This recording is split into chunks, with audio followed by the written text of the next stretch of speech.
We welcome you back to Naples, Florida. You're on our FBU National Championship YouTube channel, Paradise Coast Sports Complex, for the 8th grade FBU National Championship. It's the marquee matchup. It's the 15th anniversary of this championship game, first played in San Antonio, Texas, but has been in Naples, Florida for 9 seasons, going back to 2016.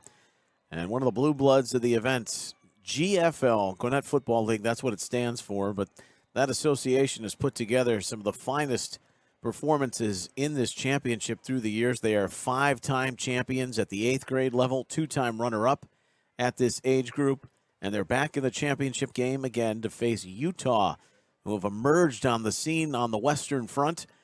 They won the 8th grade championship game last year. 2023, they won the 7th grade championship game. But this 8th grade group has some players back from the 8th grade team. Anthony Williams, the general manager of the FBU All-American Bowl, Neil Sika with you to have some fun for this 8th grade championship game. Reclassified so they could play younger last year and then play up. And to go back to do it against a team who's done it in 2 circumstances before. This is kind of old versus new guard here for what FBU's national championship has been all about through the years. Yeah, definitely. 2 storied programs here. GFL's put out talent throughout our tournament since the inception of this tournament. And Utah's had success in the past, and I will tell you, and watch them this week, they are one of the more physical 8th grade teams I have seen in the country, and I watch a lot of youth games. So this is going to be a great matchup. We thought the last game would be a great matchup. Didn't turn out that way, but I fully am confident in both these teams that we'll have a tremendously close game against 2 very talented teams. Look for physical line play on both sides, Neil, from both teams. There won't be a lot of mistakes, and they will get after it. This will be an emotional, physical game. Sit down, strap in, and get ready for some really good high-level youth football here at the Football University National Championship. You can feel the passion, too, from the fans. 22-16, Southeast Florida won the 6th grade game. And in 7th grade, we just had SoCal win their first 7th grade FBU National Championship, defeating Central Florida. And they did that with the aid of a running clock. Very similar colors, almost a color-on-color matchup. The teal Miami Dolphins look belongs to GFL, and Utah in that emerald or sea green, if you will. They start with the football. 10-minute quarters. Line them up and go to work. No kickoffs for the first time in this event. We're going to watch this physical offense, though, get going. And they've brought back Finau Katoa and S.J. Fanua, who were stars on last year's team, helping lead the way. They've got a new quarterback here at the 8th grade level to get them going. And on their opening snap, they give it to Kia Vaca, who's a new add to this team this year. And he runs out of bounds where he's dragging defenders with a powerful move off the far side end. 5 yards. Yeah, a couple of players to keep an eye on early here. Neil, number 17, Eli Knight from GFL is a big-time player, edge player, has a lot of attention, has my attention for a possible invite to the game next year. He'll be one of the players that will be making an impact. And you just saw the young man, the running back from Utah, a couple of guys that are on my wait list. So I'm looking forward, for those that are out there, looking forward to those future FBU freshman All-American for next year's game in this game playing right now. C-17 Eli Knight for GFL, the defensive end. He's got a verbal offer from Georgia already. In the backfield, Valentino Peterson will give ahead, and Fanua bouncing off tackles and carrying it along out over midfield to the 47-yard line. Now, these vaunted GFL teams of the past, maybe not the case with this group, but there's a lot of pieces that feel in an underdog role they could possibly pull the upset in this game today. Yeah, I know. They have the roster to do it. I can tell you about Utah. They have great coaching. The kids are very respectful. They play with passion, but they're going to play the game the right way, and they're not going to make mistakes that hurt themselves. So this should be a really good matchup against a talented GFL team. And they're coached by the 12-year NFL veteran Paul Soliai, who was a Pro Bowler with the Miami Dolphins, former University of Utah star. Son on the roster, and there's nothing doing through the middle there on that rush. Great tackle by Logan Smith, who's a real stud in the defensive line for GFL, number 54. Yeah, Logan's really talented. He's somebody we have an eye on. Good physical D lineman, understands leverage, fiery, explosive hands, has great feet and great speed. I'm telling you, there's some really talented players in this team to keep an eye on. It's been mesmerizing through the years with the 8th grade game. It looks like a varsity football game in a lot of ways. And we already saw a lot of that last night in the 9th grade game, the FBU All-American Bowl. 2nd down and 11, opening drive of the game at the GFL 48, Utah with the football. Valentino Peterson, swing to the flat. Vaca runs, but not for a lot. That's good pursuit again, going to the boundary and making the tackle, Max Bremer. Max showing great inside-out speed there at the linebacker position, staying at inside depth so they didn't get cut back on, makes a great tackle on the edge, and keeps it to a very short gain here. We got 3rd and a long 9 for Utah. I'll mention Paul Soliai, who's taken over the reins, the head coach of Utah. But GFL, they've had some iconic coaches at the youth level. Ken Burge and now Chris Gant, who's back coaching the 8th graders again. There is movement, though, on the count for GFL on that 3rd and 9. Make it 3rd and closer. Neil, we talked about it in the previous 2 games.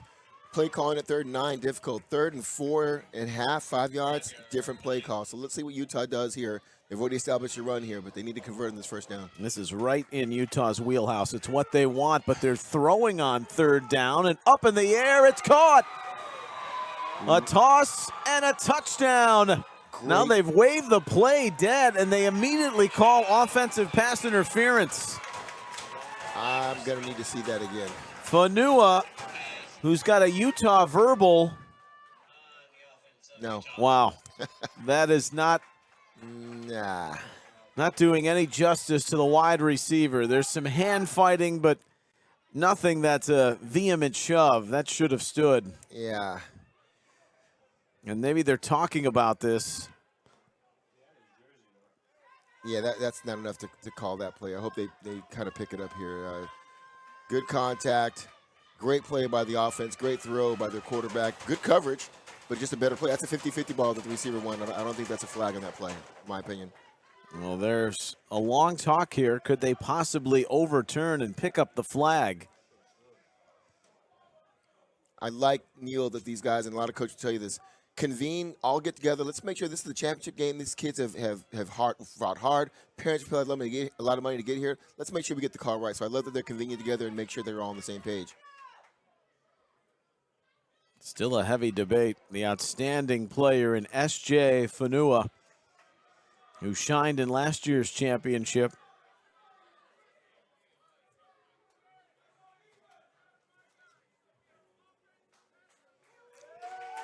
But they're going to say that the call stands on the field. Now, here's Fanua. That left hand, I mean, maybe it's a brush stroke, but I don't feel it's enough that's impeding the defensive back. But that's just my early thought. I mean, back in my day, I've seen Michael Irvin from the Dallas Cowboys do a lot more flagrant than that and not get called. So I'll just leave it at that comment there. So it's going to take it back to the 44-yard line in their own territory, and it's 3rd down and 19 for Utah. Peterson. Pop pass to the outside, but everything has kind of been wrecked after, at least for Utah offensively. Kyron Majors was the intended receiver there, and in coverage, Brennan Williams, who's had an interception in every game of this tournament run for GFL. You know, Neil, we watch a lot of youth games. I know I have this week, and you know, whenever a play doesn't go their way, you know, get the coaching staff all fired up. Utah guys didn't complain. On to the next play. Love them and respect how they coach their kids. The coaches are a direct reflection of their team. The players see that like, hey, it didn't go our way. Get back in the huddle and let's get after it again. We'll see how they deal with that adversity. It is 4th and forever. They need to get to the GFL 37. But it's going to be a quick kick. Fanua punts it away, and it takes a Utah bounce. And down to the GFL 20. That's where they will start on offense. So big decision early in this game. The offensive pass interference. S.J. Fadua thought he had broken free for the touchdown. Smart decision, Neil, by the Utah coaching staff. You know, instead of going for it 4th and long and then maybe missing it and giving them a short field to a very talented team, hey, let's flip the field. Now they've got 80 yards to go instead of maybe 30 yards to go. So great call there, nice punt, puts them back, and now they're going to get a chance to see the Utah defense and the GFL offense. And that offense is out. And going to work on a little pop pass on the jet sweep for Jared Brown Jr. Jordan Sharp is the quarterback to start this game for GFL. 5 yards on the carry for Brown. Yeah, look for a GFL. They've got a lot of speed at the skill position. Look for them to attack the edges a lot throughout this game, both with the run and the pass. Well, Sharp has the sharp arm. Good football IQ. With the bunch off the near wing. Here on 2nd down and call it a long 5. Coaches audible in here based on what they see. Let's see what they dial up. A little inside handoff. And up the middle. There's Utah flying to the football on the outside. They weren't bothered by that audible. Semisi Crosby out there with Mason in Sing-Same. One thing to keep an eye on as you're watching this game, the Utah defense, they know how to take on blocks and get off blocks and make tackles. They are not going to get pushed backwards and lose line of scrimmage here. So keep an eye on that throughout the game. They do it very well and have been all through the tournament. They may be one of the best tackling teams I've seen in this competition over the last half decade with their group. On the roll to the right, time running thin, and the toss up in the air, it goes incomplete. Running for his life was Sharp. Tossing it up out of the coverage. He wanted the big tight end. Yeah, good pursuit here. Forced the quarterback. Trying to hit Eli. Just overthrown and good coverage back there. Viliami Fanua, who is the cousin of SJ. There are 4 cousins on this Utah roster. And the Utah defense comes up with the stop. 4th and short. And what's the play here for GFL? Sharp in the gun. GFL calls time. Yeah, GFL is trying to get Utah to jump. This team's way too disciplined for that. Look for the coach to come out of this timeout and probably punt the ball, try and flip the field. Well, in a game where physicality will reign supreme between the fronts, field position will be at a premium. And once again, while we're in a timeout here, for all you youth players, youth coaches out there, and you're like, hey, I like what I see. I've been following this. I've been listening to Neil and the play-by-play. How do I get involved in this tournament for next year? 2 ways. Go to www.footballuniversity.org to get more information about who we are as a company. 2 managing partners, Steve Quinn and Eric Richardson. And if you want to know more about the FBU National Championship, go to FBUNC.com, and you could be in this tournament next year. Contact Matt Lauer. He'll get you in, whether you have an 8U, 10U, or a 6th, 7th, or 8th grade team. We've got openings going for next year. We're going to continue to grow this thing out.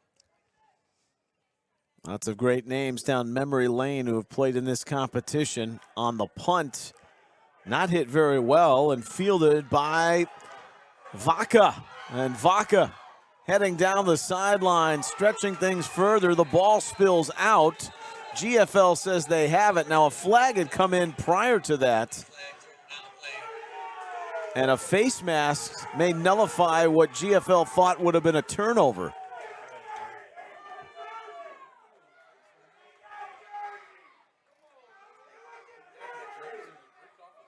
Well, this is another big discussion early in the game after a good punt return by Vaca. And the ball comes free. We'll get you the replay in a moment. It is a face mask on GFL. Their fans are irate. Let's watch after the punt comes from Braylon McFarland. Shag punt here. He comes up and takes it, puts it moving 22. It's going to be a straight arm here coming up. Yeah.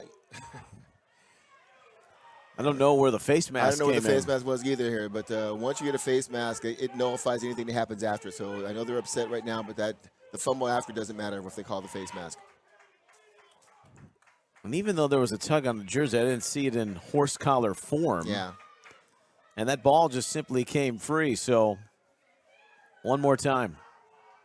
But let's go back a series now, Neil.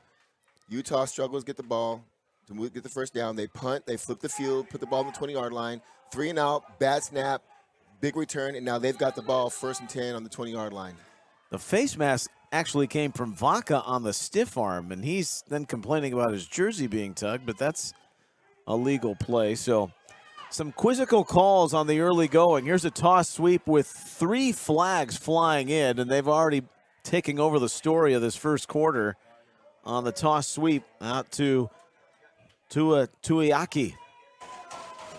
This is on Utah.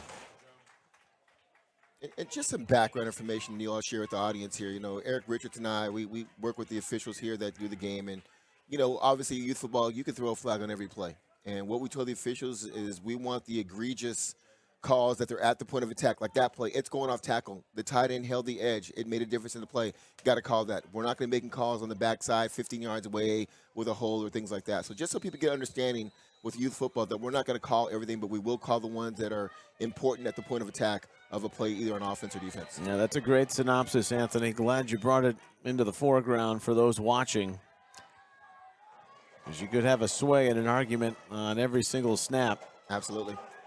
Here's the delay, the give to Vaca. Another call coming with Vaca run out of bounds after a good carry, but could it be all for naught again? Got another flag down, Neil. This is on Utah, 2 straight. It's a messy beginning, to say the least, and we're not even halfway through the first quarter. Well, you're seeing, Neil, with at every level, these 8th graders are playing against other elite 8th graders, and usually you can block an edge guy like, okay, well, hey, that guy is pretty strong, pretty fast, and they end up holding them, and so those players are going to be called now. They're watching that particularly based on the information I just gave you, that it's at the point of attack on play side. You got to make that call. So this is still first down for Utah. They can get a 1st and goal inside the 7-yard line, but that's where they need to take it. And the ball is at the 30. So 1st and 23. Little fake up the middle. They go to the reverse on the edge. Oh, nice play. Great job in the open field. 83 on 83 crime. And that run by Majors is cut down by Everett Bish. We saw it in the first game, with the reverse and the jet speed. Cornerbacks, you're either going to make the tackle outside in, or you're going to force that guy to get inside. Great job by Bish there of not only keeping it inside, but making a great tackle and holding it to a small gain. Chris Gant says Everett Bish is our hardest working player. Great job of the open field on that tackle with Majors running free. Still 2nd and forever. At the 29, GFL fans making noise. Peterson throws over the middle, and that pass is caught. Hits the target, and Kyle Euler, who falls and spills it. They say he's down before the ball comes out. Euler, well, he wasn't down, but unless they're going to call forward progress with the whistle. Yep.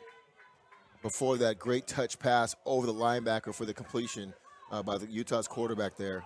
And now it's a third and manageable, 3rd and about 11 from the 20-yard line here. Need the 7-yard line. Peterson, who's got 4 wide receivers, looks to throw to the back corner, up in the air. It is intercepted. A jump ball, and Jared Brown came down with it for the pick. Great coverage. Great 50-50 ball win by Jared. Good throw. Better job by the defense here. Good pocket by the O-line. He throws it up. And he trails the play and makes a great play. That's a great job by the corner there. Great job. Jared Brown Jr. is known as a fantastic wide receiver, but he's showing his ball skills defensively. Yes, DBs can catch, folks. That's it. Once again, turns his head, finds the ball. That's the start of it, and then makes a big play in the end zone. Brings it out to the 20 for GFL's 2nd offensive set. Sharp. He'll motion over Knight along with Lovelady. And now the cutback run. When GFL's been at their best through the years, they do this. Those gashing runs. And still going before the whistle halts play. Just shy of the 45-yard line on the carry by Brennan Williams. Great job by GFL here. They're gonna overload. You watch the replay. They're gonna shift to a unbalanced formation to the left. They run left. They have got Utah outman, better blocking. He turns it up the middle here in a huge hole. Big first explosive play for GFL. So big one for Brennan Williams, 22 yards. They're going again into the middle and waiting for Katoa. A surge of Utah defenders. Xavier Tuisea, who's also a returnee. There are 5 that played up a grade from 7th grade for Utah last year when they won the 8th grade championship over SoCal. 17-8, the final score in that game. Looking to go back-to-back at the grade level. Hasn't gone well for those looking to accomplish that earlier today with DFW East and Central Florida, both in defeat. Hand to the outside and somehow managing to get forward after it looked like it was going to be detonated on contact with the run to the outside by Travius Howard. The rundown comes from Tuisea. Yeah, Tuisea comes all the way from the backside to make this play here. Great effort on a backside play, which is what you need in a game like this. You can feel the energy down from the field. There's a lot of power. It's big boy football. Inside 90 seconds remaining in the quarter. Movement up front, and Utah jumped. Fanua. Biliami is the one that moved for the team from the Beehive State. I'll mention it again like I did in the first 2 games. Defensive players, you do not listen to cadence. You are watching the ball. Ball moves, I go. I'm not listening to Omaha and Green 11 and Blue 19. Ball moves, I'm going to go and blow up the play. So Sharp splits 2 to the far side. Now runs out of duress, and he's lassoed down, and the ball will come out, but he was down on the ground. And a free-for-all, but the Utah rush gets to him. And a big swing down by Samisi Crosby. And the Utah defensive line right now bringing great pressure off the edge, forcing the quarterback to move up and into the pocket. And you got your 2 big defense tackles there waiting for him to make good plays. That's great 4-man pass rush right there with no blitzing going on. Great job by the Utah defensive line. It's 4th and 6. Ben Young, the team director, taking more of a bird's eye view after doing some coaching for Utah in the early seasons of building this program, has done a masterful job with the roster.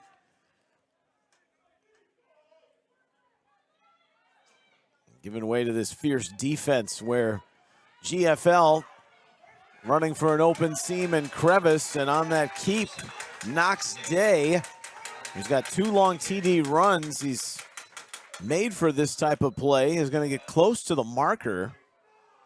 Where did they spot it?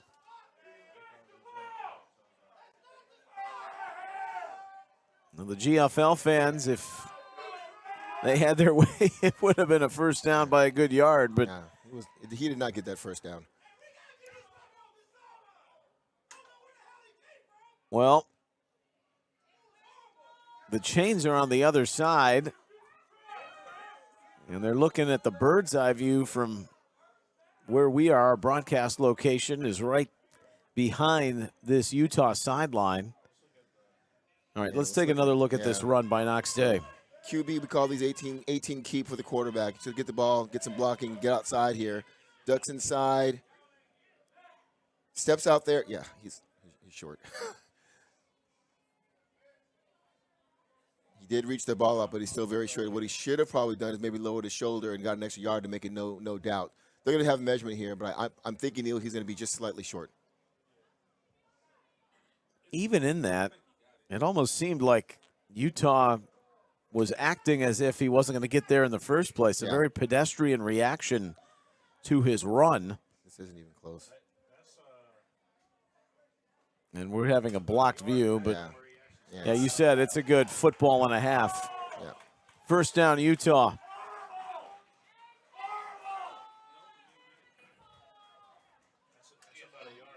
Yeah. So it's Utah's ball and a turnover on downs. So once again, as we talk about the game of field position, Utah winning again. They're going to get the ball back here at the start of the second quarter at midfield. So some stop-start here in this 8th grade FBU National Championship. Plenty of flags, but no final drives that have been finished off for points. And that is the end of the first quarter. We'll head to the second here in Naples. No score, GFL and Utah in the 8th grade FBU National Championship.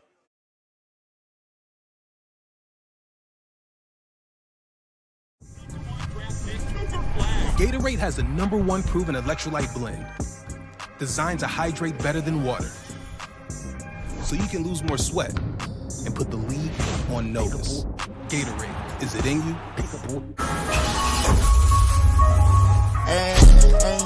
Yeah, birds in the trap, they gon' stink. Mara, serving the act out of big bottle. Don't tell me shut up, you are not my boss. Turn up so much, now I just can't.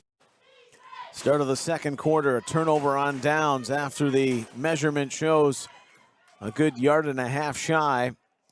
And Utah with the football. And they run Vaca. Little slash and gash for Kia Vaca, who gets 4 yards on that first carry. You run behind Fiki off that left side. Nice pickup there. Every coach in the country will take 3 or 4 yards on that first down. Make your play calling. You can stay on task and stay on your scouting report here to make things happen. Vaca's back there with Valentino Peterson.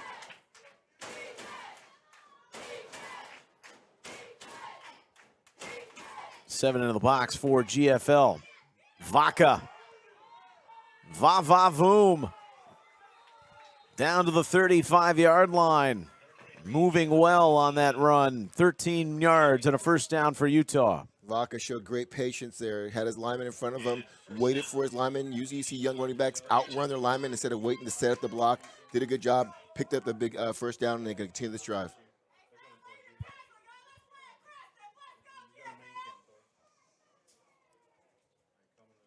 Early stages of the second quarter.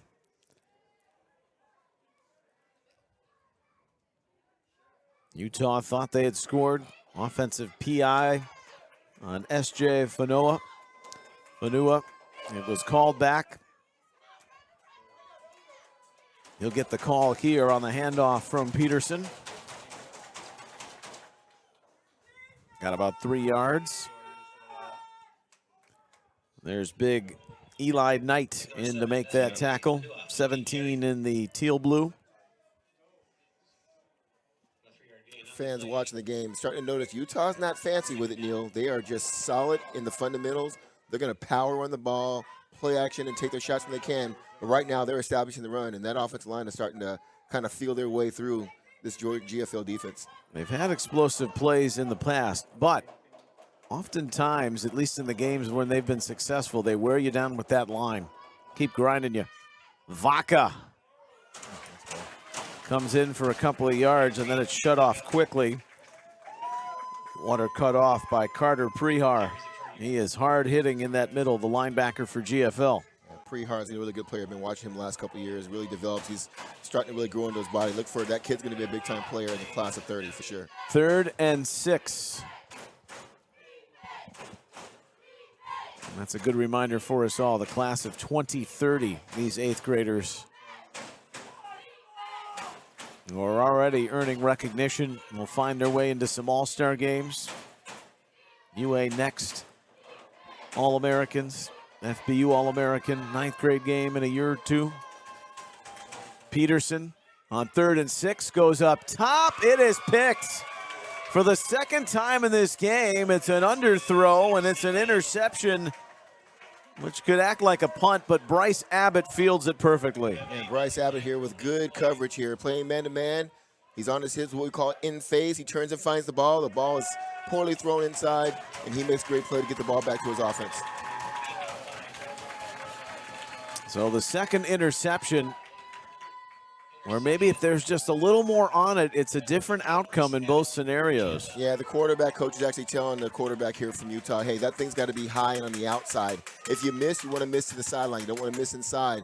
Cornerback made the play there, but you still could have the safety rolling over. So he's got to miss that high and away, get that on the outside shoulder. One thing, though, Utah has controlled the field position battle for whatever that means in this early stage of the 8th grade national championship and GFL. They're a team that would love to establish the run, but they'll weave in some passing too.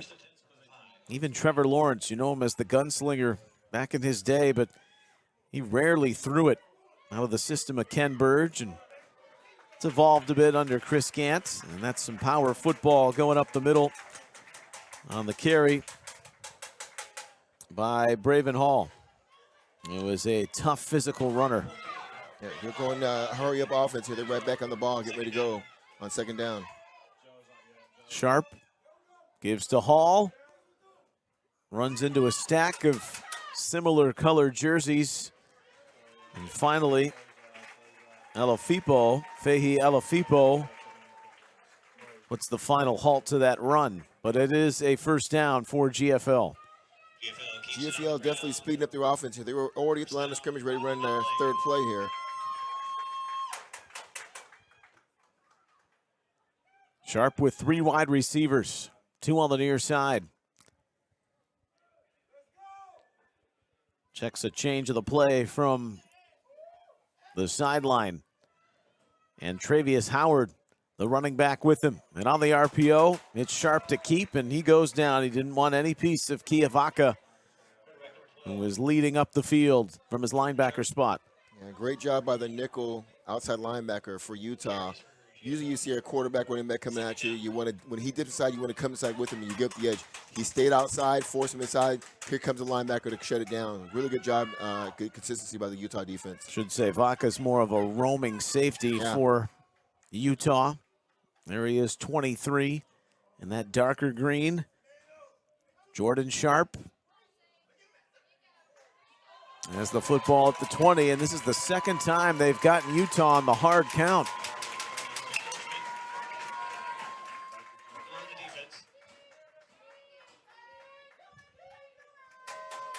So 5 yards, and it makes it second down and 2. And the offense will be a lot more comfortable here. One of the more accomplished play calling here by GFL. Every coach loves second and 2 right now. You can take a shot deep knowing I can come back and still pick up a first down. Look for him to take a shot here on second and 2.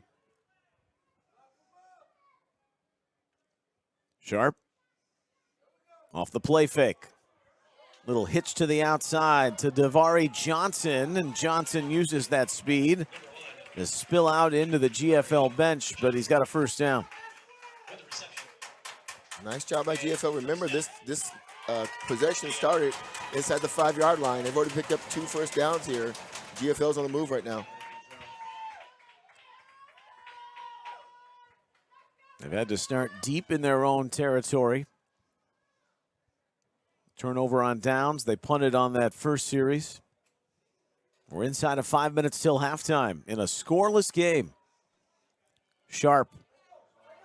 Pocket swells around him. Finds an open man in the middle. And at midfield, breaking a couple of tackles, Tristan Hargrove. He's got a ton of upside to his football future. First down to the 49, and they hit the aerial. Great job by the GFL quarterback here, climbing the pocket, keeping his eyes up, down the field, see somebody over the middle. Huge pickup for GFL here as they continue this drive.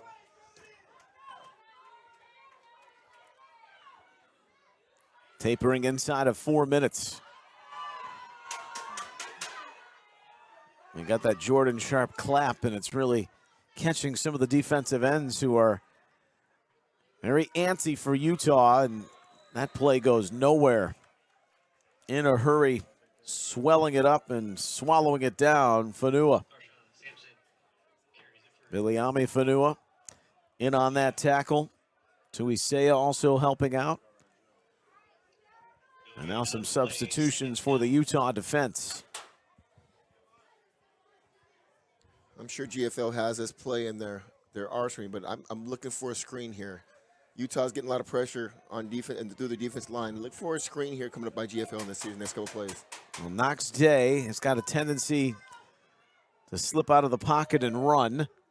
Looking to do that here, but Utah read it well. Day does his best to gain some positive yardage. And now we've got a little mischief away from the ball that led to a flag. Some unsportsmanlike, perhaps. We'll see who it's on. RJ Walker is there for GFL. I think they're talking about picking this thing up. There wasn't anything flagrant. The whistle hadn't blown yet. They didn't throw blows, so I think they're talking about maybe picking this thing up. Yeah, it was a little quick on the flag there on the trigger for the official. If you're keeping track at home, that's 3 referees' discussions at no points in this game. And we've got offsetting personal fouls.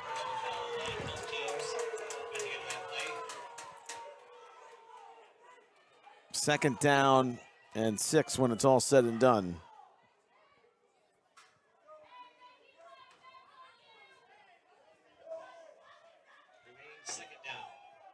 Jordan Sharp is back in.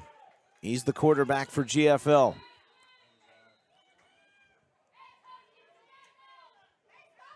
Johnson goes in motion. Little pop pass on the jet sweep. Tell you what, with the speed by GFL getting to the edge there, it looks like it's going to pop for a big play, and then all of a sudden the Utah defense just closes the gap and keeps that to basically about a yard gain. A tremendous effort and angles by Utah to close that thing down before it got big. Fundamentally sound on the outside. Just exceptional coaching, though, on both sides of the field in this game. Utah and GFL alike so well drilled, they don't beat themselves. GFL coming out in a power formation here. They're going to snap it straight ahead. He's got it. The big man, Eli Knight. Knight lugging this thing along inside the 20. It's become a rugby scrum, and he's down to the 17-yard line. Well, put it in the hands of one of your best players, no matter how he gets there. And he takes over on that long galloping run. Love the call.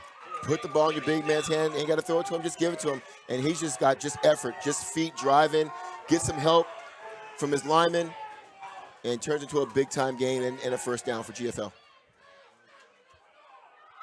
Drive started back on their own 14. They go again with Wildcat.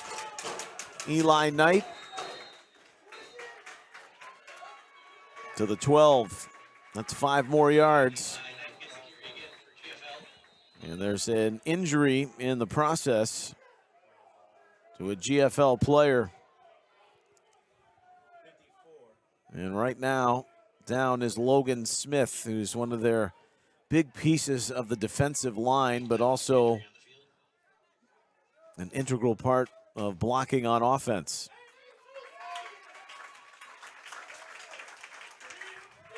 And it's good to see him back up. Yep. Really good adjustment here by GFL. Hadn't shown the Wildcat all game so far here in the first half, and they come out with their best player. And he's picked up some major yards here. They got something going here as they get into the red zone. Second down and 5. Boy, this is just a tooth and nail. Feels like a one-possession game.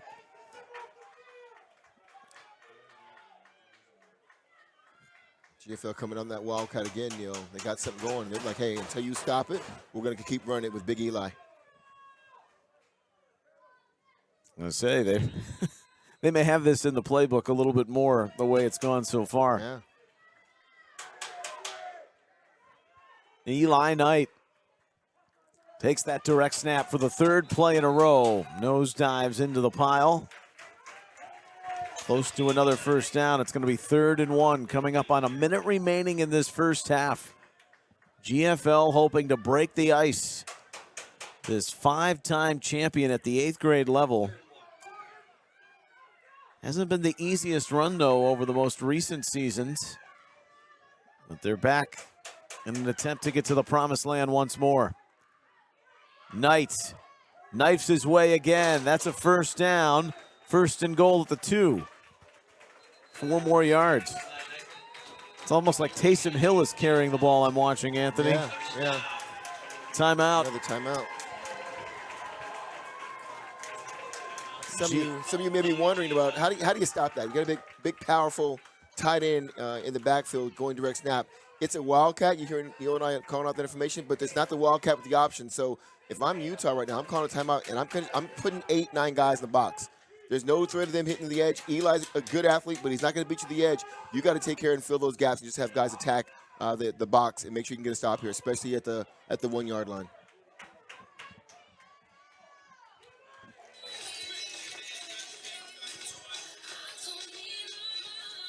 So out of this timeout, Utah has not been able to solve Eli Knight running with the football. Remember, this was an interception that started this drive all the way back at the 14-yard line in their own territory. So it's a long, long series to get them down here. And if it ain't broke, don't fix it. They've got Knight in the backfield. Taking that snap, and he is tackled around the goal line. He's going to come up shy. Well, they got in there. Katoa was the first to get there. GFL fans thought he had broken the plane, but there was contact first. Nice job by the backside D tackle. He shot the A gap there and put a big hit on Eli before he get his momentum going here. That's why he's not in the end zone. GFL needs to keep an eye on the clock here. There's 22 seconds left. They got to make sure that they've got a timeout in case there is a stop again.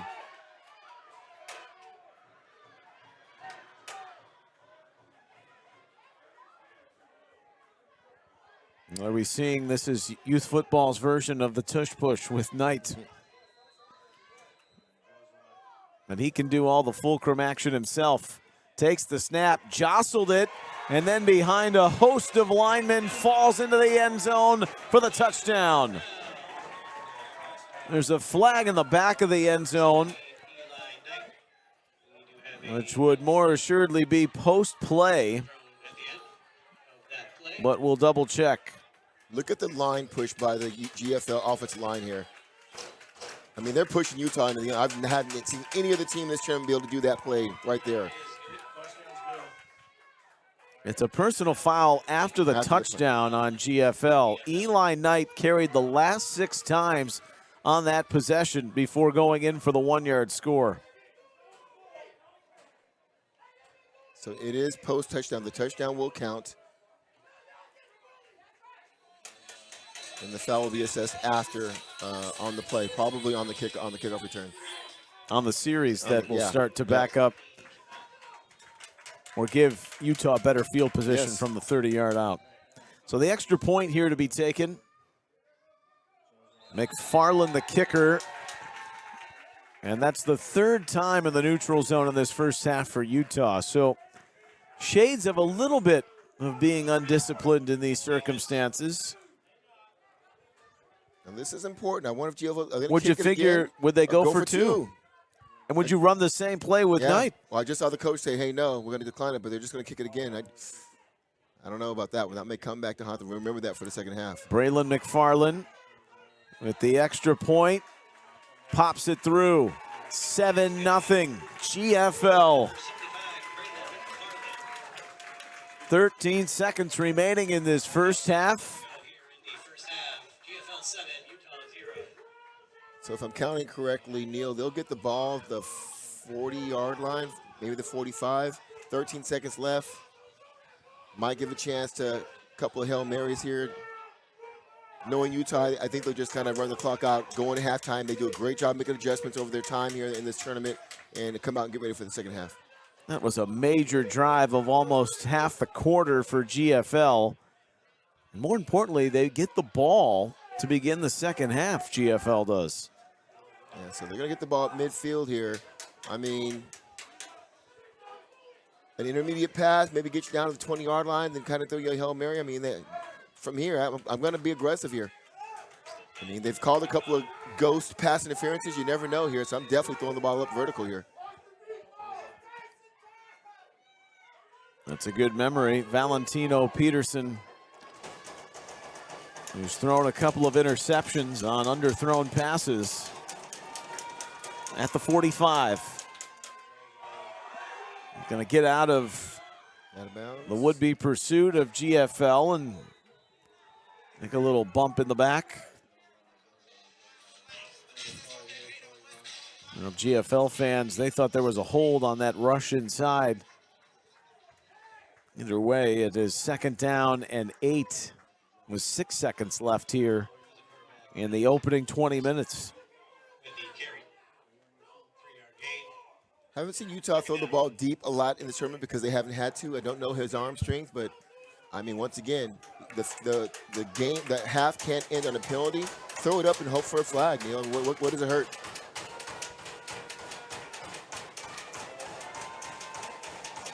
Well, Peterson, they need to find a way in that second half, maybe even now, to get the ball to their dynamic playmakers. Off it goes on a swing to Vaca. And he'll run it down with what could be a horse collar here on a tackle by Walker. And the half cannot end on a penalty. So it looks like if it's against GFL, they'll get one untimed play to close out the half. That was Kyron Majors, who had the reception. One of the additions with Vaca. And if it is a horse collar, and I believe that's going to be the call, they'll have this untimed down to conclude the first half. And Neil, he'll get it. That's post flag, so he'll get another 10, 15 yards out of this in one play. That's exactly the scenario unfolding here.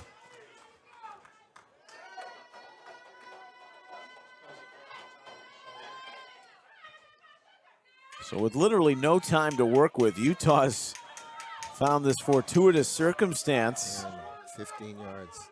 And they're going to have it at the 18-yard line of GFL with a chance to toss it into the end zone. They take their timeout. Now, Neil, we've already seen the GFL secondary make some big plays. 2 interceptions on 50-50 balls. So do they go vertical here? I would say you want to do either an over route or a crossing route. Maybe try and get somebody to get picked off in the traffic. Those would be the 2 options for a one untimed play. That's what I'd be going with right now. It's been a very quiet first half for S.J. Fanua, who's their star standout at the wide receiver's position. He thought he had a touchdown that was called back for offensive pass interference, but really hasn't had a target or much of a touch of the football offensively. And that's a credit, too, to maybe GFL's defense keeping an eye and spying on him. Yeah, and mostly their secondary. He's had good pockets for the ball in, but the GFL secondary, the back 7 have been really good in this first half. Fanua, S.J. Fanua wears number 7 on the near side of your screen. That's where he's aligned. The chance of defense from the GFL fans. Final play of this first half.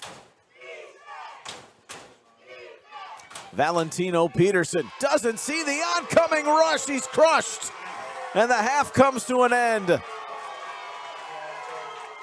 Great. The blitz coming off the weak side from Tyson Lamb. And that was a sacrifice indeed. Great call. Outside, he beats the tackle. And that's a tremendous hit. A momentum swing. GFL scores the big defensive stand. And halftime is upon us in the 8th grade FBU National Championship. And GFL will have the football when the third quarter begins. Nightfall upon us in Naples at the Paradise Coast Sports Complex. One last look at the sack to conclude the opening stanza. Yeah, back in the day, Neil, we would call that the lookout block. The tackle completely missed the edge. He turns around and tells the quarterback, hey, look out. Oh, that's a great hit coming off the edge. Everyone yells at the TV screen, but they can do nothing. They're powerless to stop it. That's a great explosion off the edge there. And a GFL highlight doing their smash mouth game with the running of Eli Knight and then the play there by Tyson Lamb. We'll step away and come back. It's halftime. 7-0 GFL, the FBU 8th grade national championship.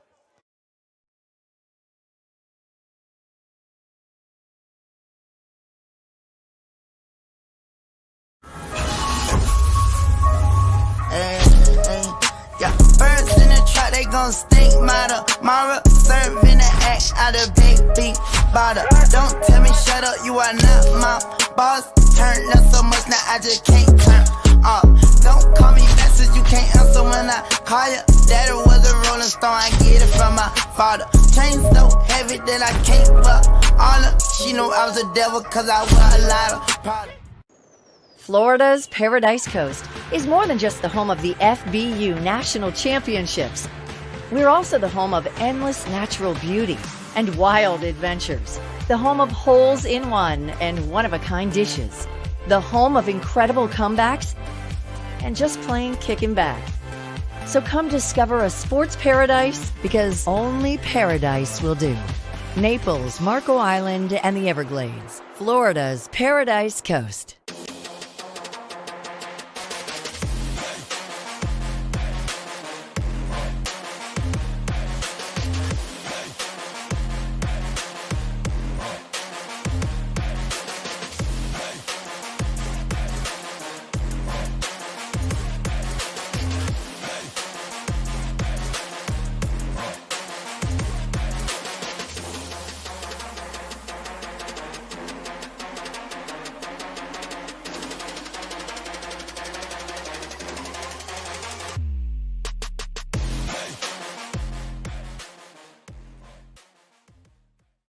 Gatorade has the #1 proven electrolyte blend, designed to hydrate better than water. Made to rehydrate, replenish, and refuel, so you can lose more sweat and earn a place in history. Gatorade. Is it in you? Peekaboo.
Rolling into the third quarter here in Naples, 8th grade FBU National Championship. Christmas time tradition in Collier County, and the 15th anniversary of this game. Starting back in 2011, the most successful team through the years at the 8th grade level is GFL. They're looking for their 6th title. They're up 7-0, and they start with the football to begin the third quarter, and a drop pass on the throw out coming from Jordan Sharp, going right through the hands of Josiah Stone. Neil, we haven't seen GFL in their standard offense since the whole Eli Wildcat stuff, so look like a little rusty here on that first play. Neil Sika, Anthony Williams with you for this 8th grade championship. GFL with the football. They're in those Miami Dolphins looking teal uniforms. There's movement on both sides here. Had several pre-snap penalties. We've had a lot of flags in that first half. GFL eventually scored on Eli Knight's Wildcat scampers. They're going to call motion on GFL here and back them up.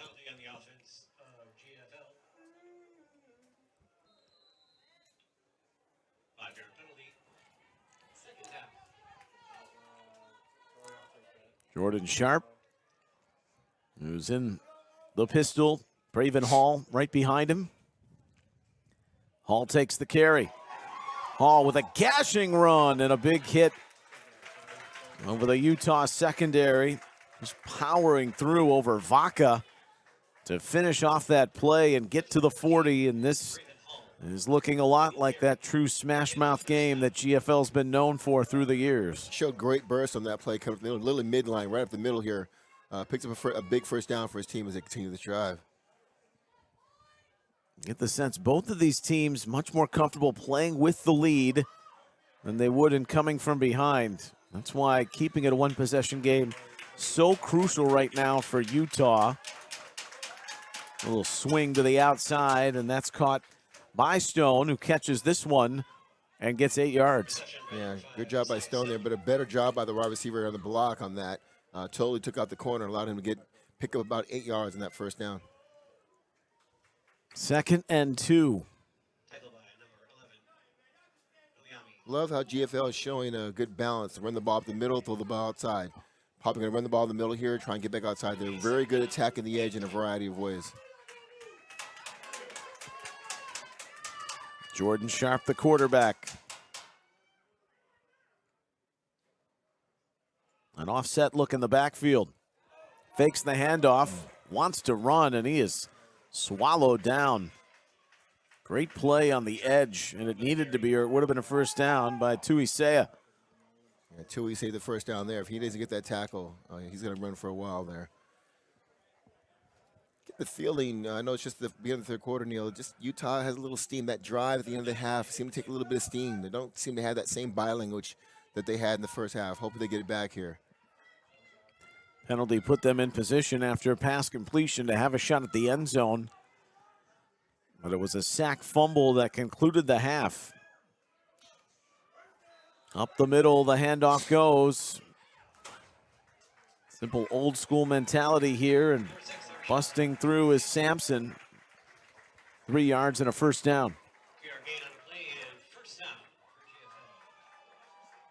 What would you say the message was from the Utah coaching staff and Paul Soliai to his team after things are a little bit disjointed and even heading into this third quarter? Knowing Paul, I'm sure he talked about, hey, let's get back to our discipline style. They've been hurting themselves with the encroachment penalties and things like that. Let's get back to our Utah style of football, not hurting ourselves and being solid in the fundamentals. Sharp, who brings Lovelady in motion. Then the handoff where it's a minimal gain and a little bit of a dust up afterwards. Well, no room for even discussion in these circumstances. Flag coming in right away. We've already seen some stuff away from the ball. This heated affair. But this is solely a Utah personal foul. This is not like we just talked about with Coach Paul. Just this is not his style.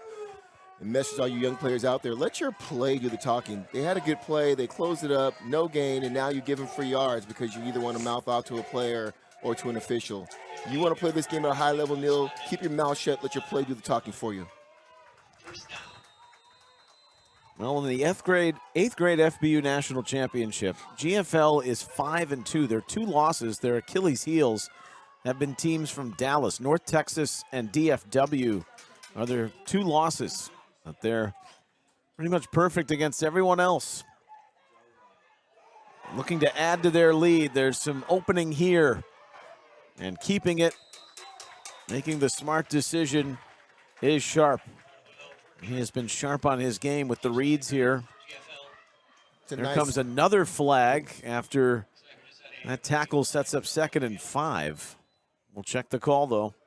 Nice open field tackle by Gibbs there. Looked like it was going to be a big play. He made a great open field tackle on James. Keep that to a short gain. Here comes the explanation. And that's an unsportsmanlike call on the offense.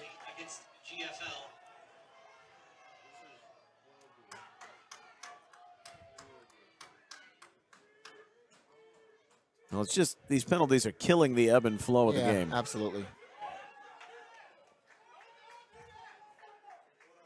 No rhythm to it. Back to the 44-yard line. You know, Neil, my message to my freshman All-Americans all week at practice, you know, you're great players because you're here, you're top 70 players in this class. Start to learn that if you're going to play this game at a high level, you can't let your emotions control your actions. You've got to think about not hurting yourself, not hurting your team. And so we're starting to see that now, and hopefully these young players understand that as they move more into high school. That's the 4th unsportsmanlike conduct penalty that's been accepted in the game. And there's a flag off this run. So a turbulent way this thing is going. Xavier Cooper is thrown down after the tackle made by Sio Tautuiaki. I think this is going to be offsetting penalties, but once again, Utah makes a great play, Neil, on defense. It looks like it may hurt him again because of extracurricular activity or somebody mouthing off during the play.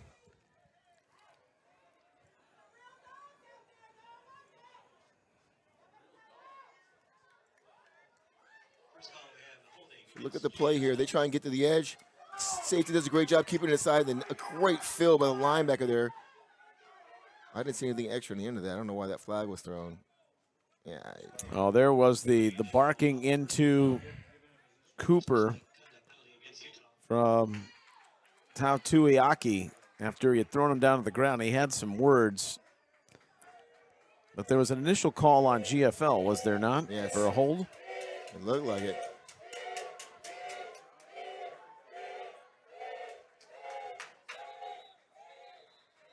What are they saying? The unsportsmanlike then trumps that holding call? Well, one was dead ball and one was during the play.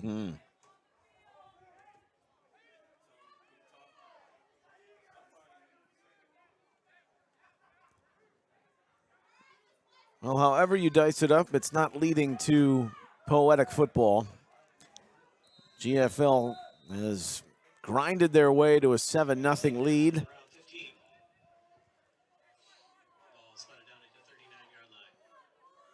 Had a flag on 4 consecutive snaps. Sharp. There's the screen. Screen Eli. over to Knight. Eli Knight, who's got the touchdown. Well, gobbled up. Takes 4 and 5 just to force him off to the sideline.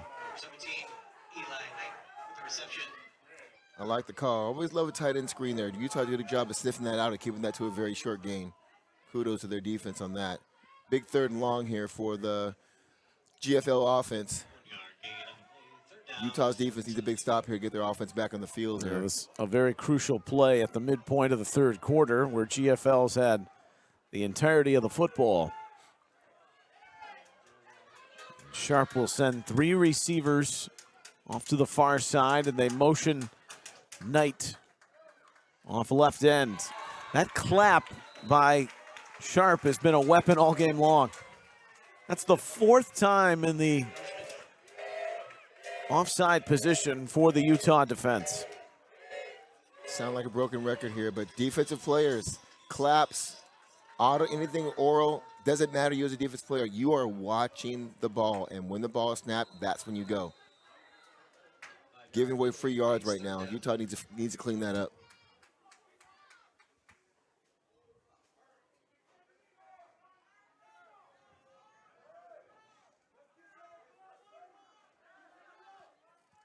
Inside 5 minutes.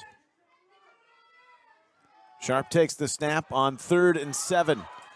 Amazing little run and then goes down, which will be shy of the marker. He's to the 29. He needs to get to the 25, but 4th and very manageable here for GFL. Yeah, Still watching Neil mentioned it before, of these young quarterbacks. Once they leave the pocket, ball security. You're not throwing the ball, put the ball away. We saw that at the NFL level last night in the Ravens game with Zay Flowers. So your young quarterbacks, all offensive players, once you decide to run, once you pass the line of scrimmage, it's all about ball security while you're trying to get as many yards as you can.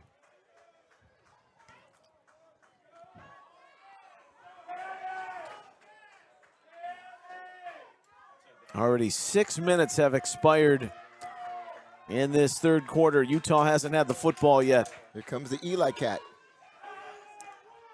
Knight, all 6'5", 235 of him, and he is stopped. Cut down. Utah ready for it. Major intervention by the defense. And the Utahns come up clutch, led by the surge of Fanua. Big stop by the Utah defense. I don't know if he was unblocked or not, but he attacked Eli low, chopped him up, and never get the first down. Huge stop for them. Now let's even get their offense going. They hadn't been able to stop it on 6 previous tries. That was leading to the only score of the game. And going low, Fanua cut out the legs. What a play. Yes, sir. But can the offense get it cooking? It's been pedestrian at best. They thought they had a touchdown. It was called back for offensive pass interference on their first drive. Vaca careens to the near sideline into his teammates. But that's a good first down run. He's close to another. Knowing Coach Paul, I wouldn't be surprised if Utah just really tries to get back to what their strength is, their bread and butter, Neil, which is running the football and being physical. No doubt about it. Valentino Peterson, he's the quarterback. And he's giving straight ahead on the dive play. That is a first down. And it's 6 more yards to the 44. And you wonder if that type of stop on a play they couldn't do so in the first half just invokes this synergy with Utah. They've been essentially sleepwalking for a good portion of this game, really since that touchdown was taken off the board, and haven't found much since. Yes, true. And we talked about earlier in the 7th grade game how important momentum is. Big stop on defense. Now you got 2 straight first downs, and you got a second and short here. And listen to that momentum turns into some points for Utah. 2nd down and 5. At the 44. Peterson. He'll give. Stretch goes to the outside. A caravan of blockers leading the way for Fanua. They put it in his hands. He gets the blocks. He gets the first down. Yeah, Fanua definitely turned nothing into something there. It looked like he was going to maybe get caught for a loss. Is there a flag on the play here? There might have been a flag coming in on the far side. I do see it. It's at the 45. We should have known better, Anthony. It's painful. Anytime we feel something's exciting happening on either side, it's been wrecked by a flag. So it's going back to the 35. Well, they ran that counter action to Fanua just to put it in his hands, and just momentum killers, those penalties. So he went from 2nd and 5 to now 2nd and 15. Line to gain is the 49 for Utah. Here in Naples. Keep an eye on number 22 for GFL coming off the edge. He had a big hit at the end of the half here. See if the tackle picks him up, which he does here, which is good. Peterson swing, Fanua in traffic. And just a logjam of GFL defenders swarming to the ball to help make that tackle. Bish in there with Hargrove. 3rd down and long. Yeah, Bish has been solid all night on defense. GFL knows that one-on-one with that running back out in the open space is not going to work. Everybody flying to the ball, make sure they get him down the ground early. 3rd and 12 inside of 2 minutes here in the 3rd. Only touchdown came late in the 2nd quarter from Eli Knight. He's got some quarterback tendencies, but he's playing tight end on this GFL team. Looks like cover 1 here. The snap is low. Run. The give goes to Vaca. And he's doing his best, making this a positive run. Before gang tackled right into the Utah bench at the 45-yard line. It'll be 4th down. Call it a long 4, maybe 5. And a critical play coming up.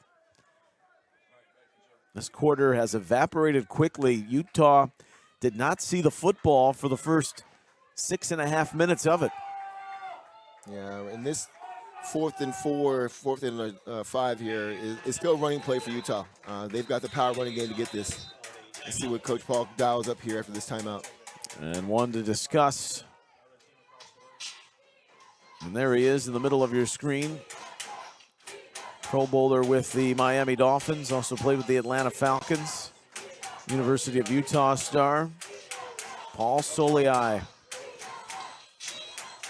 And Neil, big news out of Utah with the famous coach there retired after all these years, man. Kyle Whittingham stepping away after, what was it, 21, 22, 3 seasons? A lot of respect for that coach. He's done a lot of great things while he's there. Developed Fantastic a lot of talent. job. Yeah. I believe he took over from when Urban Meyer went to Florida, right? That's correct. Yeah, it's a long time ago. And so in that process, Utes will look for their new head coach. BYU had a fine season, but they couldn't get past Texas Tech when it mattered most. This game looking like the Miami-Texas A&M college football playoff game. On 4th down and 4. Big lead block for Vaca. He's got the first down, and he's into GFL territory to the 42 on their biggest run of the game to keep it going offensively. Yeah, we just talked about it. 4th and 5 for most teams. We're going to throw the ball. Not Utah. We're going to go behind what got us here, our power running game, to pick up a key first down to keep this drive going. They pulled, and who else was leading the way but Paul Soliai, the coach's son. He was one of the 5 returnees. Half a minute remaining in the third. Utah down 7-0. Every play called with the intention of getting it into the playmakers. Vaca, and now Fanua, S.J. Fanua. Got a verbal offer from Utah. Emotional couple of months for him and his cousins. Grandma passed away back in September. They were very close. The horn will sound, and we'll head to the 4th quarter with Utah on the march. A 2nd down coming up, but 7 points separates them from the dream of a back-to-back 8th grade national championship. GFL looking to reclaim their legacy status. 10 minutes away to decide it. We'll be back to Naples after this.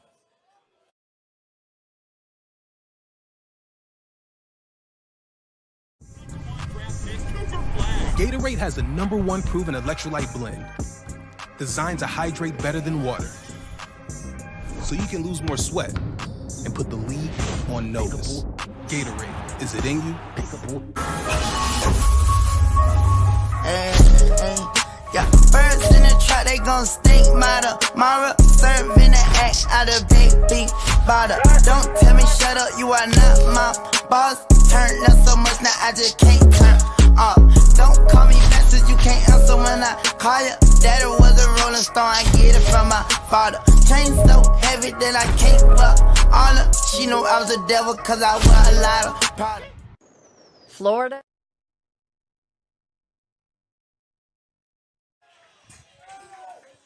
Welcome back. It's the final quarter, really, of youth football for the calendar year. And the 8th grade FBU National Championship marches into the 4th quarter with Utah trailing, but with the football, a 7-0 deficit.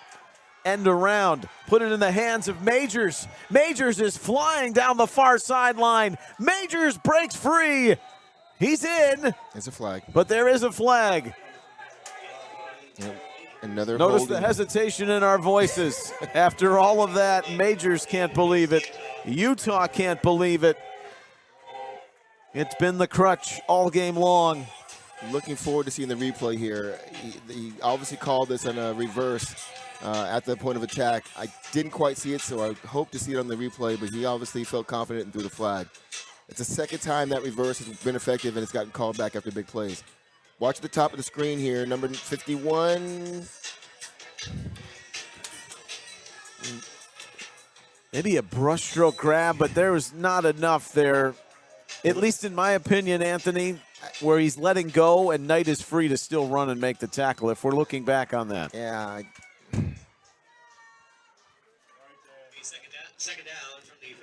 Well, you could look at that, but the flag came all the way back north midfield. Point of attack, yeah. We're looking at that hold on Knight, they say, from Fiki. Second and behind the sticks, 2nd and 19 for Utah, and they were playing in front with their power rush game.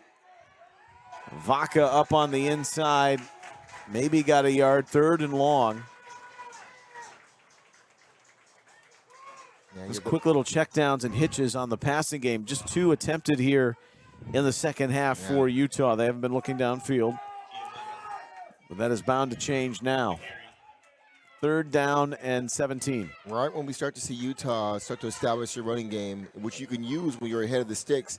But when you've got 3rd and 15, it's very tough to run the power game and get back in this game here. You need to see a little bit more balance in them throwing the ball, like you said, short routes out to the outside and see what they can do here.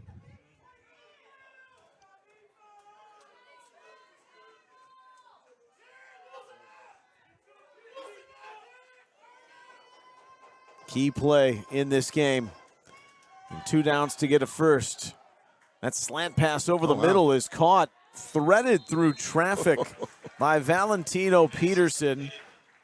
And the grab by Euler is a clutch one, and it makes it 4th and a heck of a lot more manageable for Utah. Wow, he threw that very, very tight window and a really tough catch there. Who picks it up now? 4th and a long 5, 4th and 6. Once again, Utah's way of playing the game, hey, we can still run the ball and make this first down. Let's see what they do here. And they certainly know on the other side, GFL's got that tendency to go on long drives with their ground game. It's not for sure you would get the football back. And Neil, I count 8 in the box right now. Play action would be great here, but they're in empty. They're definitely going to be throwing the ball here. On 4th and 6, there's a slant. Peterson throws the slant. It's caught. And Fanua in traffic, still holding on for dear life. And he's finally rustled down to the ground at the 25. Wow. Biggest play of the tournament for Utah, but S.J. Fanua is in pain. Well, he was grappling just to keep hold of that football. Love the call here. If we can run that back. Utah came out in trips formation, 3-by-1 formation, trips up high, receiver in the downside. They shift over to the trips receiver side. He runs an inside slant that's wide open. Great throw, great catch, convert for the first down. Fanu is okay. He's up. And Jared Brown Jr.'s had a fine game. Had an interception at this end of the field earlier in the first half. There you see Chris Gant continue the great legacy of GFL football and the winning tradition. There was a time, too, he was looking to maybe think he'd step away from the coaching chores, but has found his way back into it. Loving every minute of it. Yeah, he can. He's awesome. Chris does a really great job, these young people. 2 minutes gone on the 4th. Pistol, Vaca, into a wall. A sea of those GFL defenders. Jackson Wade is right in his face. Oh, jeez, that's a late flag. Wow. Along with Jalal Yakubo. It's almost like white noise at this point, Anthony, with the penalty markers in this game. That might be the latest flag I've ever seen in my life. I mean, they're walking back to the huddle. What's the call? He's picking it up. They're picking it up. Well, we say it in jest, and you brought up a great point in the 7th grade game. What you've addressed the officials to look for, because in youth football you can call a penalty on every play, but the real clear and obvious. But sometimes do you think with the human factor that might get the better of them to keep control of a cagey affair like this? Yeah, no, most definitely it does. And officials are human. They make mistakes. They try to run a little option there. And, they took Valentino Peterson out of the game. Simisi Crosby came in, and that play was not destined for success. And here we are back once again for Utah, 3rd and long. Not really with their cup of tea here. But they have shown great signs just on this drive, Neil, throwing the ball when they needed to. So, but as I said earlier, GFL's got 7, 8 in the box. Play action will go a long way right now. And look for that jet sweep, that jet reverse sweep they ran earlier, minus the holding as a way to get the ball going down here. Fanua is on the near side slot. He wears number 7. They've got Majors near side left, 3rd and 12. Need to get to the 13 roughly of GFL in a 1-touchdown game here in the championship. The blitz comes off the edge, and Peterson just flings it out into space. Majors was in the area. Now the flag has come in. Is it for grounding, or was there a late hit? Let's see the replay. He's checking to see if there was a receiver in the area. Majors had been his route. I think that's a good pickup. Yep. But it's 4th down. And the heat is on, quite literally. It will be from the GFL rush. And in this game, with 5:44 left. Neil, this is big. 5:44 left, but, I mean, the way that GFL's been controlling the clock, I was going to say, you may not get the ball back. Huge play right here in 4th down. They did come up with that crucial stop to get the football back. Even when they were running Eli Knight in the Wildcat GFL on their previous possession. But it's 4th and 12. Utah looks a little confused here with their setup. Peterson, he'll take it, rolls to his right. Will throw it up toward the sideline. It's deflected away. It was such a tough window to fit it in, and tapped away by McCoy King. They ran a little wheel concept here. Had some guys deep. That's this great coverage and clean. And there Fanua was drifting around in a similar area, but looked like he might have been the initial plan on target. But they pull the trigger into coverage, and GFL takes over the football with 5:36 to go. Good time for the Utah defense to bow up here and get hopefully a 3 and out, get their offense the ball back. But GFL's just been moving the ball and eating a lot of clock on their last couple drives. Knox Day mentioned he's had 2 long touchdown runs in the regionals to get them to Naples. In the Wolverine winged helmet, the quarterback, he hands off, and that's going nowhere. And the cousin of SJ, Viliami Fanua, is right there. That's his 2nd big tackle in a row. Remember, he had the stop on Knight on 4th down on the previous series. Clock is running. GFL in no hurry. They say we'll score and we'll rely on the strength of our defense. Built in a very similar composition in the way they go about their business to Utah. It's interesting, Utah's defense literally playing without a middle linebacker. You got one guy in the hash, the other guy way outside in the C gap. I'm surprised GFL doesn't run the midline here right up the center. They've stacked the line. Delay game. And a delay of game on GFL. That's something you'd particularly see in the balance of their operation. A little unsettled, and maybe the way the game is played out. Nothing against Knox Day, but Sharp's been the signal caller and in command of the offense. Absolutely. This is getting big here. I mean, you're 2nd and long here. This is a key play on this drive. So you don't see him out there. Inside handoff. Day's going to keep it on the RPO. He's going down right away. Viliami Fanua. Another tackle. There he is, number 11 for Utah. Really 3rd down and forever for GFL. Surprised, Neil, that Coach Paul would burn that timeout with 4:17. I mean, you got a good stop there. It's going to be 3rd and long. But, hey, now look at, 3rd and long. He's probably telling his guys, we got to get a stop here. Let's be clean. Let's be disciplined. No offsides. no face mask. Let's be in good coverage. Let's talk, make sure there's no busted coverages, and get this ball back and possibly good field position and have a chance to go in and either tie or win this game. I think to go back and explain the talk about the quarterback situation here for GFL in this circumstance, Knox Day is more of the running quarterback. I think Utah is expecting that, so to almost play essentially in their hands when they're stacking the line, and you're not maybe diversifying your options if you're GFL without Sharp on the field, is an interesting scenario here. Yeah, Sharp still not here. I wonder if he's injured. That could also be, great point. Started to cross my mind with the fact that we haven't seen him. Day fakes, looks to throw.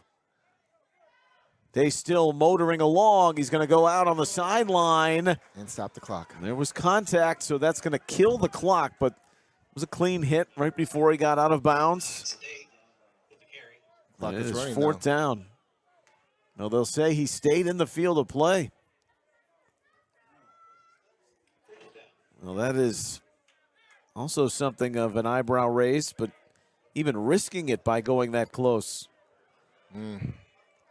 Really small puncher here. These are precious seconds, and Raylan McFarland has the big duty of the punt for GFL. Yeah, I think the official meant to stop the clock. He just looked up and said, hey, he's going to ask him to put some time back on the clock. I thought for sure he went out of bounds in that last play.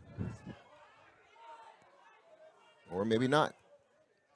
All right, Neil, do you go after it, punt block, or are you going to go for the return here? Boy, that's a great question. Looks like they're setting up for the return. I just know I was going to say the way that the officials have taken to any extracurriculars, or if you make a wrong move running into someone, then that could be your whole championship. Yep.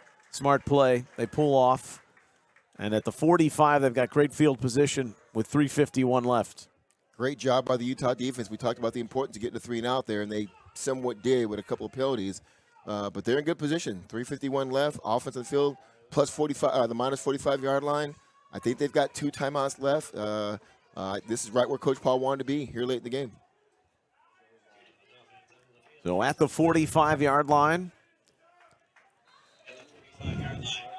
Utah, they had the football moving, but they stalled.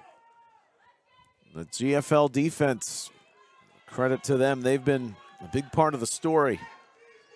A powerful, physical, offensive line that's usually running people over for Utah the last couple of years. They go flea flicker. Looking long is Crosby, throws it up, there's contact, and it's pass interference. The question is, who's it on? Yeah. You may think I'm saying that in jest, but the way this game is played out, you said any type of contact, regardless if you feel the ball is catchable or not. Yep, that's a Federation rule, and he was going by the Federation rule. Love the call, though, Neil. Flea flicker. Get out of the way now. I agree. Get in field position. Get back to your power running game here. So the flea flicker, Crosby launching that. Puts Utah into plus territory.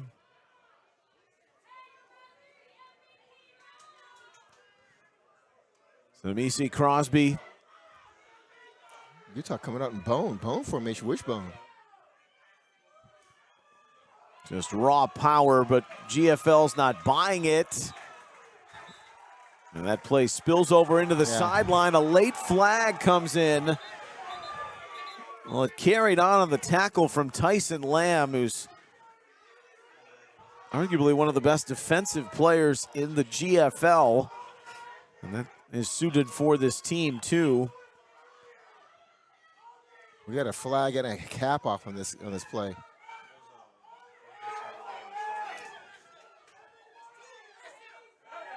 Well, in this game, this has pretty much been the picture that summarizes what we've seen here in the 8th grade championship. It's unsportsmanlike personal fouls, maybe the third set of offsetting personal fouls in this game. You know, that was initially probably a penalty on GFL. And then you see the arm shove of the Utah player.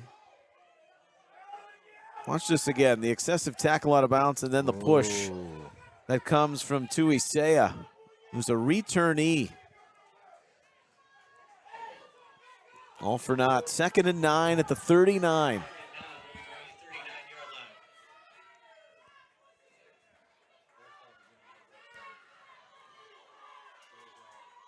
Pistol look. Peterson's back in. He hands to Vaca.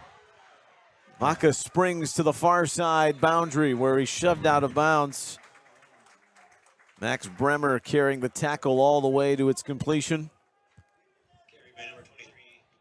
GFL is showing off that team speed on defense. That looked like that play was going to hit the edge and go for an explosive. And all of a sudden, it just wasn't there. Great job by number 42 from GFL right there, closing that down and keeping that to a short gain.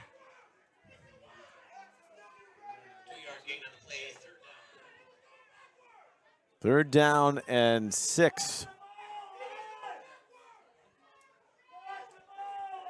Clock is stopped at 3:36 remaining.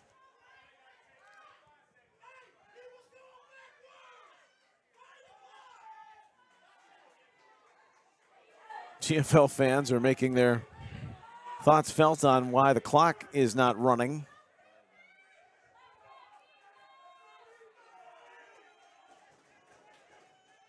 But it's a big moment here. Peterson. Nothing there. Some counter action, maybe a couple of yards. 4th down coming up.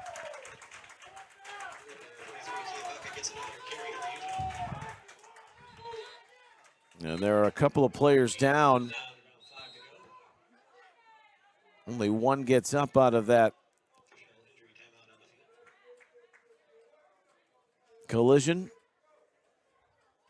Lincoln Millick was down. Utah does call timeout to talk it over with 3:18 remaining. And we were just here, so Utah with a 4th and a long 5, and they ran the ball and got the first down here. I just wonder if Coach Paul's thinking, do I do that again? It looks like GFL's starting to get some momentum against that run. Do we go play action? Do we go with a flea flicker? Because right now, GFL's kind of dialed into their running game right now. And there really has not been any sort of rhythm or finding success in the passing game.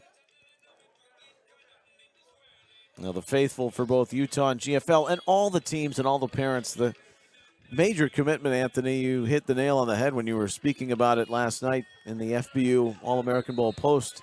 Just the commitment right before the holidays. And these young men, I'm sure, are very appreciative of what their family and friends have done for them to put them on this national stage. No, absolutely. And, it's something that we acknowledge. It's Christmas time. Economy's not great. So kudos to all the parents out there that got these kids down here 3 days before Christmas. 8th grade championship is on the line, 7-0. It's been that way since the end of the second quarter. Valentino Peterson on 4th down and 6 from his own 45 to the flat. The reception made by Majors. And a major catch for a first down to convert for Utah. Yeah, typical fade out concept. Outside receiver runs a fade route. Number 2 receiver runs a 10-yard out, gets the first down. It's a great call by Coach Paul and executed very well by the Utah offense.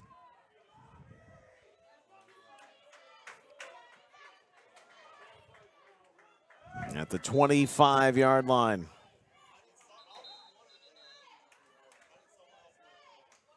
Got some confusion here.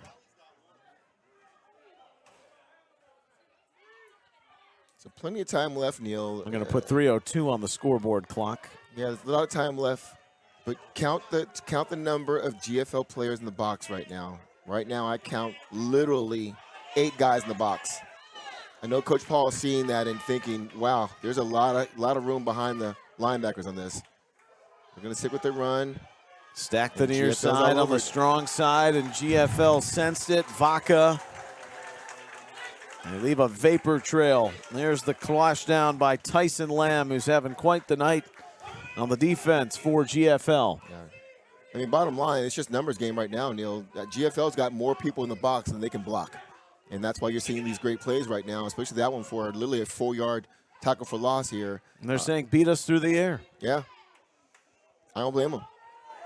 Telling Utah to do just that. They've converted on that most recent pass to Majors.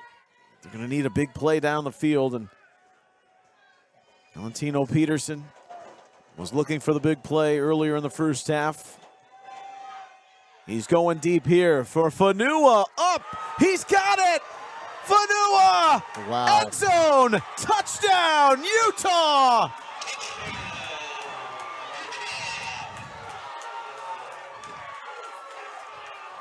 SJ all day. Fanua scores. Utah's within one. You see the replay here. Great pocket. Great job by the O-line and pass pro. Quarterback throws a dime. Another 50-50 ball that he wins. And now he's fighting. And he just will not be denied. And that's a great play right there by Utah. And we just talked about, I think Coach Paul saw, we're not going to be able to run the ball against 8-9 in the box. Let's put it up there and let our best player make a play for us. And he did. But everything hangs in the balance here.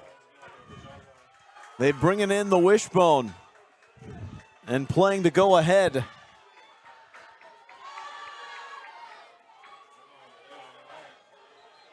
Crosby will force this look for Utah to call GFL to call a timeout. So this critical conversion to go for two and take a lead with 2:06 remaining. Well, we were wondering if the passing game would ultimately hit pay dirt, and the deep shot down the field and the jump ball. SJ Fanua wins it in traffic against Brown. That's been a battle all night.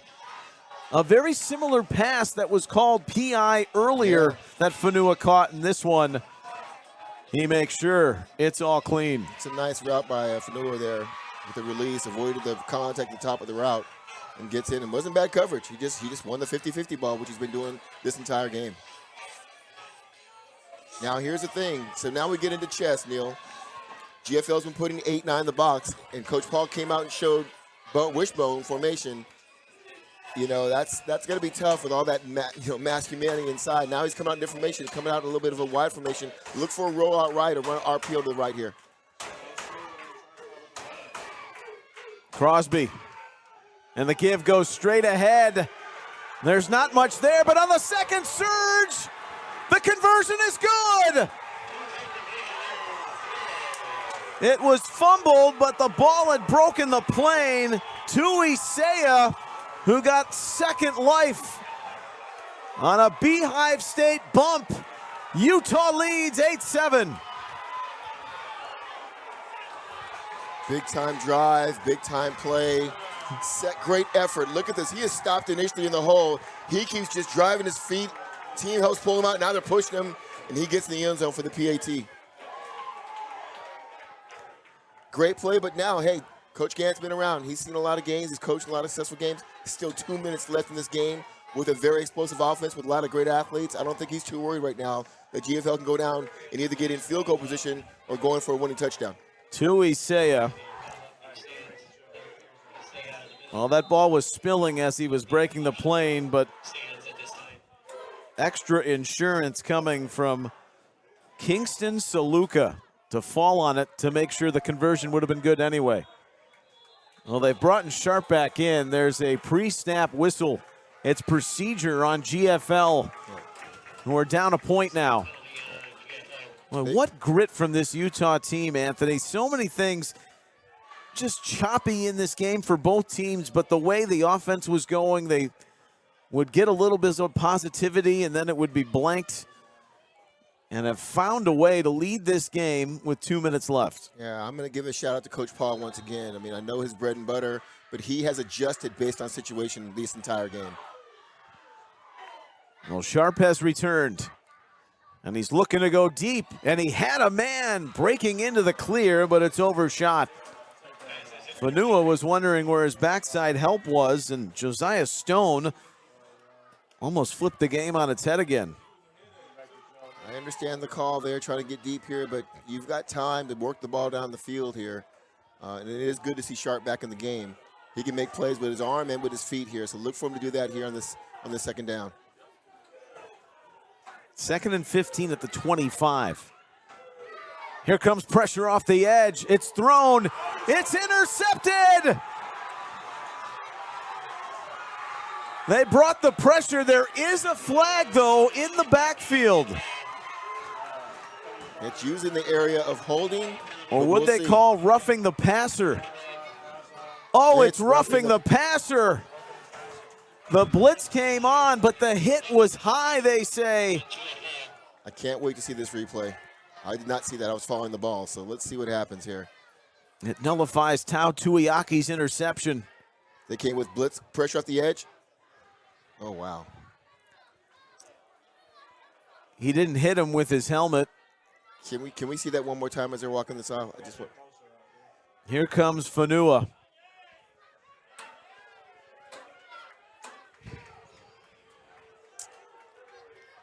I know there's a size disparity there, but that's hard to swallow if you're a Utah fan. But once again, Neil, look at Coach Paul. He's not arguing. He's like on to the next play, showing his NFL experience here. Little swing pass out here. Bring the blitz again. Gives them a new first down, GFL. And that spiraling tackle, a face mask. So 2 penalties, and GFL, they're going to find themselves in plus territory. No, they're going to pick it up. Yeah.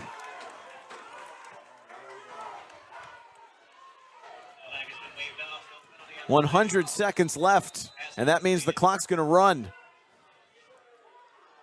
2nd down and 10. GFL does have a kicker in Braylon McFarland. Yes. Screen. They throw it off. And dancing around in traffic, and then the tackle is made. A timeout's going to be called here by GFL. That's at least their second. 3rd down and 5. Well, Utah thought they had the pick to seal the deal, and then right after that, what they were initially going to call a face mask was then picked up. Here's another look at what they called roughing the passer on the sharp throw. Kind of gave him an elbow to the back of his helmet. I would let that go, but hey, that's why I'm in the press box. But going back here to real time, Neil. So third and a long 5. They don't have to score on this play. I know Coach Gantz got playing. He knows, hey, right now I just want to get a new set of first downs. So right now this play call is going to be something intermediate, try and get a first down. Look for an intermediate play. Probably going to roll out here to the left with Sharp. And if he doesn't have anything open, he'll probably use his legs to try and get that first down and get a new set of downs here.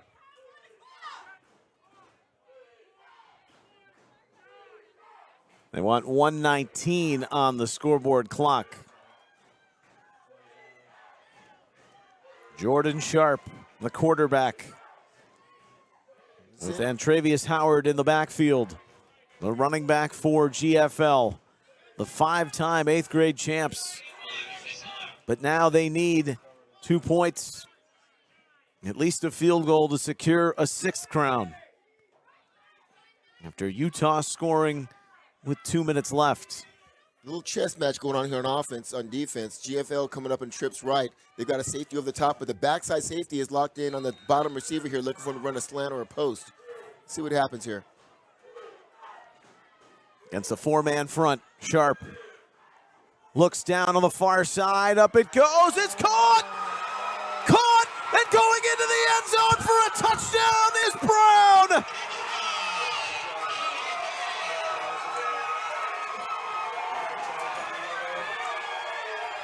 No flags on the play from what I see so far.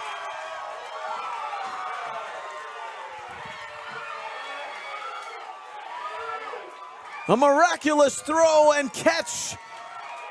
Sharp to Brown, who outjumps the coverage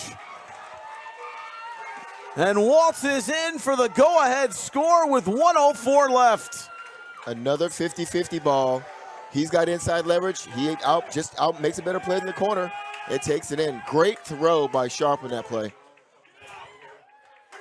He was in front of Logan Gibbs, and GFL, who's never been known for their downfield passing attack, but pulls out the rabbit from the hat with the game in the balance On a 40, make that a 55-yard touchdown pass.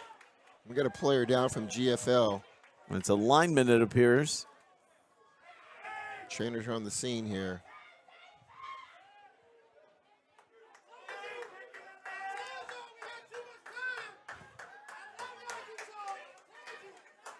Well, this is a game for 37 minutes. You wouldn't put it in a time capsule, but bottle up what we've seen in the last 2.5. I hate to use the cliche once again, Neil. I love this game. It ain't over till it's over. That's right. Look, step in the Here's pocket. another and look just at let this it go. touchdown. And what's interesting, Neil, is the cornerback's in good position. The receiver's not behind him, but the receiver adjusts and just makes a great play on a 50-50 ball. Kudos to the receiver on that. Jordan Sharp. He went to Jared Brown Jr. A sparkling score on that long throw. The concern now, though, with the injured lineman still down back at the 33-yard line. We'll catch our breath and pause 30 seconds here from Naples. 13-8, GFL leading Utah.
Mekhi Hester, lineman for GFL, was the player down. Back here in Naples with 1:04 remaining, GFL has just went ahead on a 55-yard touchdown pass to lead at 13-8. After Utah had taken the lead on a 2-point conversion, scoring on a pass of their own to S.J. Fanua. And now GFL, they'll play for two. Sharp gets him into the set. Looks to throw. Open man. Caught for the 2-point conversion. Love the call. Tate Lovelady. 15-8. GFL back up by 7 with 1:04 remaining. Well, let's do a reset here. So great call to get the PAT by GFL. But I'll remind everybody, still a minute 4 left in the clock here for Utah's offense, which was very effective here before. They will get the ball at the 30-yard line, or 20-yard line here. Still time to move the ball down the field. At the 30, that's where the possessions begin. No kickoffs. Getting right to business, and it's just these sways of emotions for the fans, for the players, up and then down. GFL is up again, 15-8. GFL in somewhat of a modified prevent defense with 3 deep guys, which means there's less guys in the box. Don't be surprised if Coach Paul doesn't run the ball here to shorten his field and then start throwing the ball a little bit. Valentino Peterson finally hit that big play through the air to S.J. Fanua with 1:03 remaining. It has really all happened here. The dramatic parts of this game in the last 2.5 minutes. Euler motions far side to the near side. Peterson rolls far side, and coming back to the ball is Kyron Majors. Makes the catch, gets out of bounds.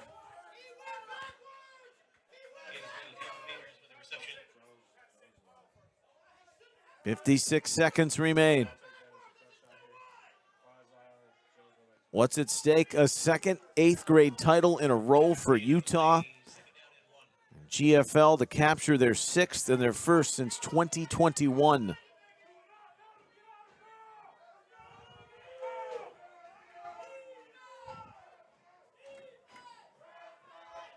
Four wide receivers. Valentino Peterson. Everyone's dropped back into coverage for GFL. To the outside for Majors. He's brought down at the 44-yard line. Clock moving.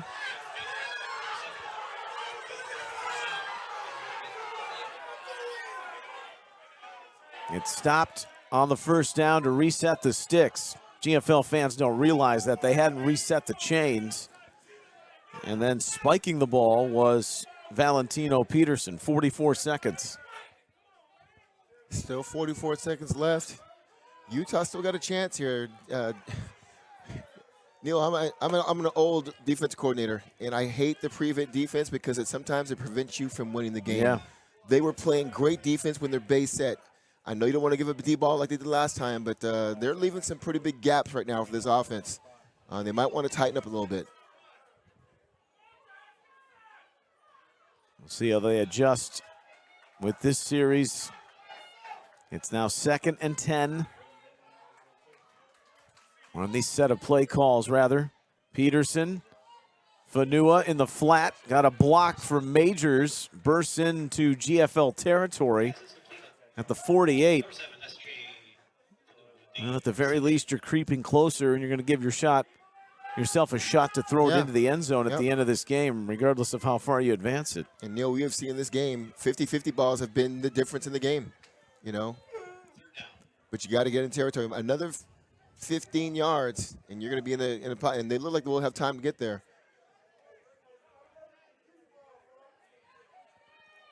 7 GFL defenders essentially playing soft and hanging back. Yeah, 4-man rush. Keep an eye on number 22 for GFL coming off the edge from up top of the screen. Peterson, they double team him, and Peterson throws, and Majors had it go off the fingertips. Tight throw along the near sideline. Tyson Lamb is just such a handful to deal with. The GFL defensive end. 33 seconds left. But more importantly, in the heat of the moment, it is 4th down and 2. They need the first down. Yeah, definitely. So this is the game right here. At least to prolong it for Valentino Peterson and Utah's offense. Kia Vaca with him in the backfield. S.J. Fanua, the big talent, is on the near side. They motion Majors. They look, and the throw is low. It's incomplete. They wanted Fanua, but instead they're going to find heartbreak. Quarterback never set his feet and really let that ball go, and there was a linebacker sitting there. Thought they might try and run the ball there to just get the first down. He wanted to go for the slant. Tough way to end it on a great game.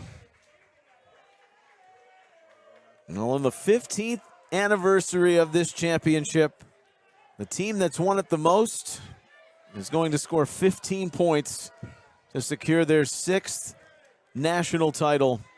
GFL. Many felt they were the underdogs coming into this game today, and they had to pull some magic late, some unlikely magic in the passing game in the last moments.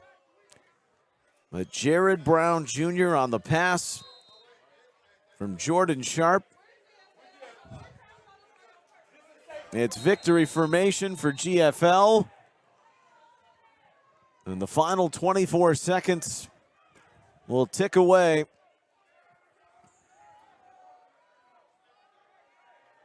What an exciting last, 6 minutes of this game, Neil? There will be no more snaps.